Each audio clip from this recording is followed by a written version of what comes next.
Ar kada nors bandėte nuskristi lėktuvu į 3 skirtingus Europos miestus ir juos aplankyti tą pačią dieną? Aš tai išbandžiau ir šiame video jums tai parodysiu. Taigi nieko nelaukime ir keliame sparnus. Pirma stotelė – Barselona.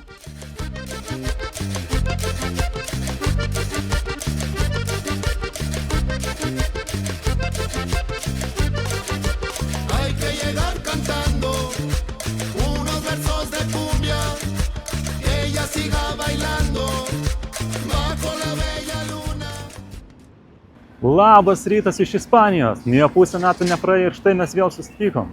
Visiškai lygioje vietoje susigalvausiu challenge aplankyti 3 Europos miestus per vieną dieną. Visada buvo įdomu patikrinti, ar įmanoma nuskristi 3 Europos miestus per vieną dieną.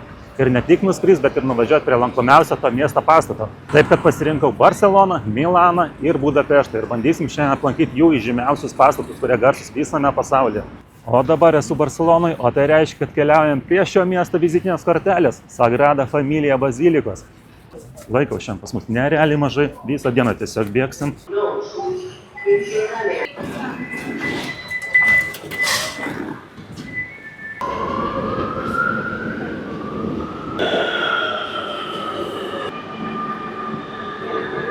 Prasivažiavam su 2 metro.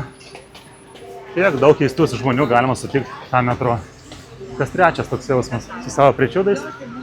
Ir išlipam iškart prie šito grožio. Bam! Statybas, amžinas statybas. Ta prasme, tik išlipau moteris pensinio amžiaus, kai nukrito šitoj vietai. Užsižiūrėjo į šitą grožį. Žmonės krenta nuo šito grožio net. Po kojam nežiūri. Eik, tu savo, aš jau 3 kartą šitą matau, bet tai gyvenime nesižiūrėsiu turbūt į šitą bažnyčią. Gerai, einam į kitą pusę, nes labai saulė ryškiai šviečia, o kamerom tai nepatinka.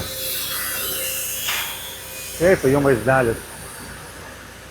Aišku, tie ekranai labai gadina vaizdą, bet ką padarysi? 140 metų stato ir vis dar stato. Įsivaizduojat?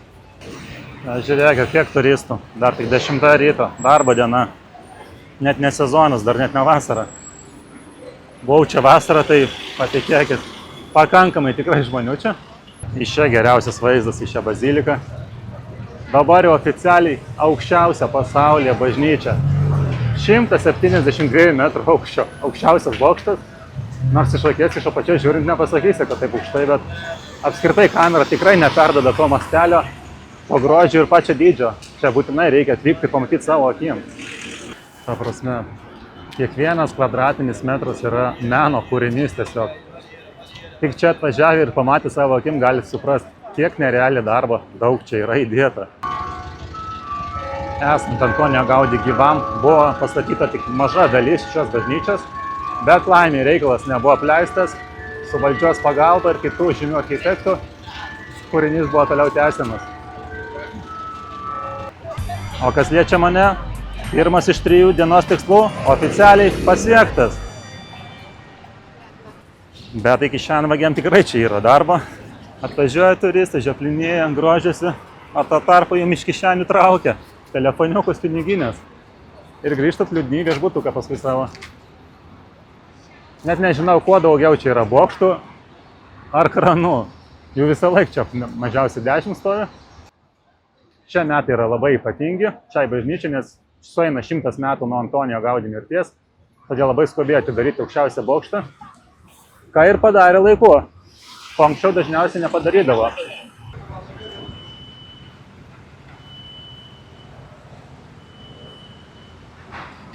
Ateisim iš kitos dar pusės. O kai praeitą kartą čia nebuvo tiek statybų, netgi ant žemės nėra kur prieiti. O pavyzdžiui, vasarą buvo čia laisva, viskas galima buvo prieiti, nusifotografuoti. O dabar visur pastoliai, kranai, statybas vyksta pilno tempo. Šiaip iš toli kai žiūri, atrodo, kad į smėlio pastatyta pilis. Na, Antonijo Gaudi garantuotai žiūri dabar iš debesų ir didžiuojasi savo kūriniu. Nu ką, atsisveikinam su šituo stebuklu ir judam į oro uostą, nes kitas skrydis už 2 valandų 40 minučių. Turbūt vienas gražiausių išlipimų iš metro. Taip, išlipat ir iškart toks vaizdelis jūs pasitinka.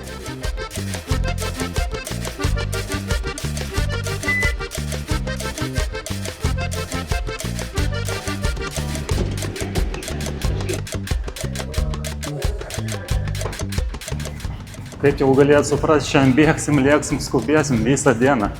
Grįžau į tašką, iš kurio atvažiavau iš oro uosto. Ieškosiu dabar vėl kem 6 autobuso.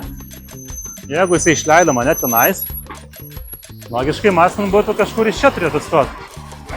Bet jau šitoj pusėj. Ir būtų gerai jį kuo greičiau surasti, nes laiko tai mažėja. Ką tik kem 6 autobusas pravažiavo. O tai reiškia, kad iki kito mažiausiai 17 minučių laukti reikės. Kaip aš grybauju, jau 15 minučių čia sukinėjau ratus. Net vietinio negaliu surasti. Vien turistai, ko nepaklausi, vien turistai. Bet viena moteris irgi turistė. Parodė tenais eiti. Bliama, čia tas žiedas didžiulis. Daugybė praėjimų, remontai. Suradau pagaliau ispaną. Aišku, kaip ispaną priklauso, nekalba į angliškai. Bet ženklais parodė, kur čia eiti maždaug. Nu, lygtis rašo šitą stotelę. Laukiam autobuso. Bliama, 2 valandas liko iki skrydžio. Ir dar tas oro uostas nemažas toks, o aš dar mieste.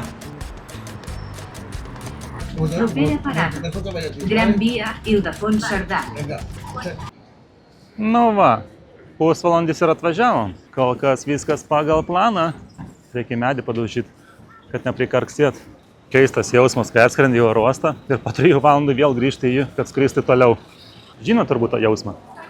Viskas, Birutė. Šitoj vietoj mes su tavimi ir atsisveikinam. Toliau tu negali keliauti.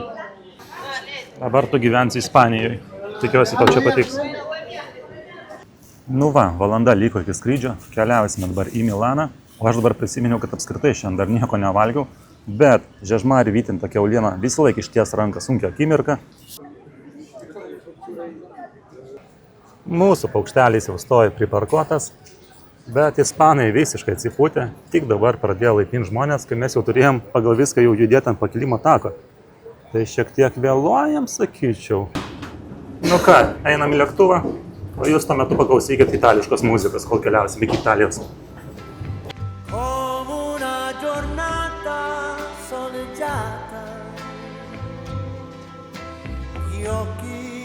Una figlia appena nata,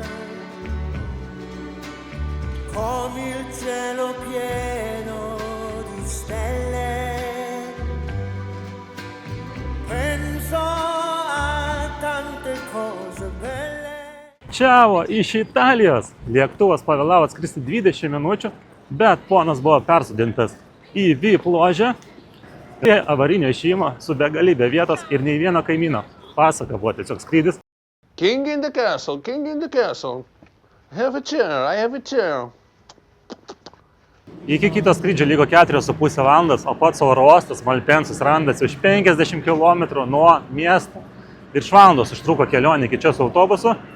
Ir dar pats pikas, tai pasiseka, kad be jokių kamščių apsėjom ir greit atvažiavom iš tikrųjų. Randuosi prie centrinės stoties, belenkokio dydžio pastatas. Aš gal palei jį pusę kilometro vien tik praėjau. Ir važiuojam prie lankomiausios Milano vietos, Milano katedros, kurią greičiausiai esate ne vieną kartą matę Instagrame ar šiaip internete. O mes leidžiamės į metro. Mačiau visai netoli to katedro randasi, tik su viena linija reikia pavažiuoti. Dar viena vieta, kur išeini iš metro, tiesiai lankomiausiai vietą. Pažiūrėkit. Šiandien pas mane kažkokia tarptautinių bažnyčių diena. Viena už kitą įspūdingesnė. Jeigu atvirai, gražu, aišku, viskas. Nors ir pirmą kartą esu Milane ir matau šitą bažnyčią, katedrą. Bet Sagrada Familia Barcelona įspūdingiau atrodo. O ją jau mačiau 3 kartą ir vis tiek kiekvieną kartą nustebina. Ne, aišku, čia viskas irgi įspūdinga. Statyta jinai buvo 600 metų. Čia irgi daugybė istorijos, daugybė žmonių prisidėjo prie to.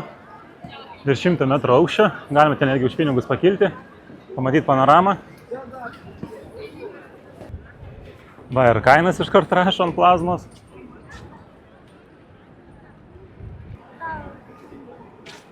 Internete rašo, kad šitą katedrą turi 130 bokštų. Ta prasme, ne veltui jie 600 metų statė. Ką italai moka, tai jau gražiai kažką tai pastatyti. Jau architektai tikrai pas jas geri. Apeisim visą ją. Virš 100 metrų ilgio. Ką tik vašiurnas neįsisukau, vos nenukritau nuo šalygatę. Nes grožis apakina. Kokie dydžio langai. Pažiūrėkit. Eik tu savo, ta prasme. Čia tas atvejis, kai reikia tiesiog patylėti ir pažiūrėti. Aišku, kur turistai, ten ir turistam paslaugas. Kišenvagiam tiesiog tobula vieta dirbti. 1000 turistų. Taip pat ir 1000 eina į vidų, iš pinigėlius. O viduj gali tilpti net 40 000 žmonių. Kaip jums skaičius 40 000 bažnyčiai? Apsme stadionas. Žiūri įsižiojęs ir bijau, kad iš balandžio nenukristų man davanėlį į burną. Visi čia nemažai skraido. Na jo. Net nereikia būti meno gerbėjų, kad supras, ant kiek čia įspūdingas pastatas. Kam čia tą reklamą iš vis padarytų, ta prasme, McDonald's dar galėtų pakabinti reklamą. Ta prasme, pažiūrėkit, kaip atrodo. Žiūri 600 metrų istoriją ir labą dieną. Kaip jum? Patinka reklamos tokiai vietoj? Tai jeigu čia iš lauko pusės taip įspūdinga, tai kas ten viduje darosi? Gal ir verta mokėtos 20 eurų? Nu, aš oficialiai galiu teigti, kad antradienos misija pilnai įvykdyta. Dar vienas italas priėjo, kad nufotografuočiau. Man jau reikia pinigus už tai imti pradėti. Atmušinėti šitą kelionę kažkokiu būdu. Ką nusifotkinam, pamatėm, dėl ko atvažiavam. Reikia judėti atgal pabiškai jau link autobuso pusės, nes nedaug dėja pakliūsim į kamštį. Dabar 5:30, vis dar piko metas, nes norėtų pavėluoti į oro uostą. Šiaip man labai keisti santykiai su Italija. Čia mano 4. kartas Italijoje. 1 kartą buvau Venecijoje, kai buvau mažas. Iš Kroatijos keliavome pusdieniui į Veneciją, tiesiog nuvažiavau. 2 kartas buvo, kai atskridau į Pizą, tiesiog prie Pizos bokšto nusifotkinau. Ir skridau toliau į Graikiją, ten 4 valandas praleidau. Praeitais metais reikėjo grįžti namo per Siciliją. 2 valandom sustojimas buvo Sicilijai. Nuėjau į Kataniją, pasivaikščiau ir grįžau oro uostą. Tai šiaip juokinga bus, kai kažkas paklaus, ar buvau Italijoje, o aš toksai, tai aišku, 4 kartus. Nu čia ne ką mažiau įspūdinga vieta irgi. Bagotyriam padaryta vieta. Louis Vuittonai, Armani, Gucci ir visi kiti itališki brandai. Bet tai kokį didumą. Nuo lietaus pasislėpti labai gera vieta. 1000 žmonių tilptų. Tai laikas normaliai pavalgyti, o ne užkandžiauti. Bet labai gaila, kad nesuspėsiu suvalgyti pizzas. Labai norėjau pizzą suvalgyti, bet kol ją surašiau čia, kol ją pagaminu, tai laiko prasme negaliu savo paleisti. Tai kaip dažniausiai kelionėse būna, teks vėl apsilankyti 3 žvaigždučių Michelin restorane. Pirmą kartą matau tokį bajerį. Užsisakiau Big Maco komplektą, o pačioj kotleto nėra. Normaliai? Ir svarbiausia, kad negaliu eiti aiškintis dabar, nes nėra laiko, jau turiu varyti. Tai prasme, salotas tiesiog su majonezu ir tiek, be kotleto. O čia tai baika. Aš ir taip alkanas nuo ryto nevalgęs, beveik nieko dar kotletą mano pavogė. Normaliai? Nu, Italija. 20 minučių manęs tik nebuvo, o žmonių dar daugiau padaugėjo. Nu ką, paskutinį kartą pasidžiaugiam, atsisveikinam ir judam link metro. Laikas jau judėti į oro uostą.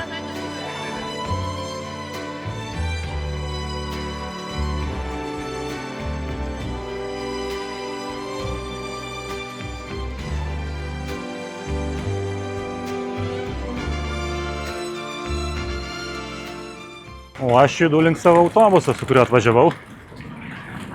Į vieną pusę 10 eurų, jeigu perki bilietą atgal, tai 16. Tai susitaupė biškį 4 euriukai. Taip pat galime pirkti bilietus ir Flixbus kompanijai, kuri yra ir Lietuvoje, ir Vokietijoje, bei visoje Europoje. O ten bilietai nuo 4 eurų startuoja. Tai turėkite omeny, galima biškį staupyti. Nu va, valanda kelio ir mes vėl oro uoste. Kažkaip net keista, kad viskas taip idealiai viskas šiandien suėjo, jokių vėlavimų baisių nėra. Dar 1,5 valandos iki skrydžio, bet nuovargis jau po truputį ateina. Nu jau būnant Italijoje ir neparagauti dželato ledų, nu jau nuodėmė būtų. Šiaip nustebino, kad citrinų skonio ir baltos spalvos. Galvojau, būdų bus geltoni ir mango ir citrinų. Bet nerealiai skanus. Ir porcijos tokios nevaikiškos. Nerealiai skanus ledai, ką jau italai moka gerai daryti, tai ledus. Na, o mums jau laikas kelt sparnus ir keliaujame į Vengrijos sostinę Budapeštą. Po 3-2 dienos. Bum! Ir mes pagaliau Budapešte, Vengrijos sostiniai. Aplodismentai! Nu ką, šaltukas biškį mušė pasitiko. 6 laipsniukai. Ispanijos šiandien buvo 16, Milane 15-17. Toks apžvalgos ratas, ilsisi iki kitos darbo dienos. O mes judame į populiariausią šio miesto pažibą, į parlamentą, kuris laikomas vienu gražiausių pasaulyje. Kas čia per kakas? O kol einam link parlamento, truputį statistikos apie šią dieną. Taigi, per 3 skrydžius buvo nuskrysta beveik 4000 km, lėktuvė prasidėta apie 7 valandas, iš oro uosto ir į oro uostą nuvažiuota autobusu 5 kartus ir su metro traukiniais nukeliauta 6 kartus. O kas liečia lėktuvų bilietų kainas, tai kadangi turiu Vizeiro metinį prenumeratą, kuri kainuoja 600 eurų metam ir gali su ją skraidyti kiek nori, po 10 eurų už kiekvieną bilietą mokėsit. Taip, kad į Barceloną už 10 skridau, į Milaną skridau už 10, čia skridau už 10 ir rytoj skrisiu į Vilnių irgi už 10. O kas liečia pigius lėktuvų bilietus, tai turbūt ne vienas iš jūsų žino, kad turiu blogą apie pigius skrydžius, kur kasdien dalinuosi informaciją apie juos, kolumbokelionės.lt arba Facebook'e Kolumbo kelionės. Turbūt šitą video ne vienas iš jūsų ir atėjote būtent iš Facebook'o. Jeigu girdite pirmą kartą, tai užeikite iškart po šitą video ir pamatysite, kokios būna lėktuvo bilietų kainos. Galbūt patys susigundysit ir nukeliausit kažkur. Komentaruose parašykite, ką galvojate apie šitą kelionę. Ar esate panašiai taip nors kart keliavę, ar norėtumėte taip panašiai pakeliauti, per vieną dieną aplankyti kelias valstybės, ar tai yra nesąmonė. Jeigu nesąmonė, tai irgi parašykit. Artūrai, darai nesąmonės, daugiau taip nedaryk. Lauksiu jūsų nuomonės. Čia matome vieną didžiausią Europos upių, Dunojų. O čia kas pas mus po dešinę pusę, ar tik ne vakaro kaltininkas? Ponas parlamentas? Kaip naktį apšviestas? Atrodo, lyg tais degtų iš toli. Būtent naktį reikia prie jo ateiti, kad pamatyti visą jo grožį. Eik tu savo, tu rimtai? Jie juokauja. Išjungia šviesas. Čia visą laiką lygiai taip pat degdavo, kaip ir ten, kur ką tik rodžiau. Ta prasme, čia viskas geltonai būdavo. Vos kelios lempas šviečia. Tai kaip taip? Aš buvau dar čia prieš 2 mėnesius, viskas, ta prasme, čia švietė ryškiausiam spalvom. Ir man sunku dabar tamsoj bus suprasti, ant koks jis didelis. Jeigu jums Milano katedra pasirodė didelė, tai šitas parlamentas yra daugiau nei 1,5 karto didesnis už tą katedrą. Nu va, iš šonų viskas gražu, kaip ir turi būti visur. Kodėl ten taupimo režimas įjungtas? Nu nežinau, aš rašysiu Orbanui laišką. Kas čia per bardakas pas juos? O šiaip vėjelis tai neblogas, toks prie Dunojaus, atvira labai vieta. Prapučia biškutuką. Nei vieno žmogaus nėra. Trečiadienis jau. Visi darbukus ruošiasi. O aš čia vienas klaidžiuju. Šiaip nežinau. Netgi per kamerą labai gerai atrodo. Dažnai buvo kritikuojamas dėl savo milžiniško dydžio, kam reikalingas parlamentas toks didžiulis, tokiai mažai šaliai. Beveik 700 kambarių šitam visam pastate. Nu, pažiūrėkit. Realiai aš pats per kamerą žiūriu, net juokinga darosi, ant kiek jis mažiukas per kamerą atrodo, bet kai prie pat jo stovi ir tu matai tą visą masę. Nežinau, čia reikia ir dieną ateiti, ir vakare, kad suprasti iš tikrųjų. Bet vakare gražiausiai visą laiką. Jūs tik pažiūrėkit šitą grožį. Ta prasme, šią mano kelionį vienas iš kitą geresni pastatai. Visi 3 garsus visame pasaulyje ir visi 3 nerealiai įspūdingi. Ten koks kupolas. Iš viskai Vatikane atrodo.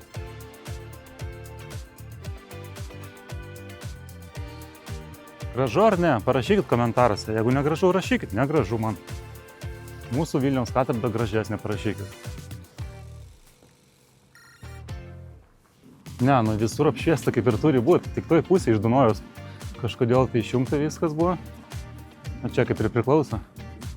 Man įdomiausia tai, kad visur, kur neįsi, ten yra apsauginiai. Čia viskas aptverta. Ta prasme, valstybinis pastatas, prie kurio net negali prieiti paprastas žmogus, kuris rinkai savo politikus į parlamentą. Vengrija. Šiaip keista buvo prasieiti per visą pastatą, virš 200 metrų ilgio ir nei vieno žmogaus nesutikau, ta prasme, nei vieno nėra. Tik apsauginiai keli stovėjo prie pastato, kad tokie kaip aš nesugalvotų prieiti prie jo ir paliesti. O aš oficialiai galiu teigti, kad trečia ir paskutinė šios dienos mizė įvykdyta. Net netikėjau, kad iš tikrųjų tai bus viskas lengvai. Galvau, tikrai bus daug sunkiau. Nes vien tik tais Vilniui, jeigu oro uostas būtų uždarytas dėl tų balionų iš Baltarusijos skrendančių, kas buvo prieš 2 dienas, jei pavėluočiau bent 1,5 valandos atskristi į Barceloną, visa kelionė būtų nuėjo šuniu ant uodegos. Ta prasme, labai daug niuansų buvo, kad neįvyktų kelionė, bet viskas kažkaip labai gražiai susidėliojo šiandien. Jeigu patiko šis video, arba bent jau už pastangas mano, paspauskit like, paprenumeruokit kanalą, jeigu dar to nedarot, parašykit komentarą ir susitiksime, kada susitiksime. Iki.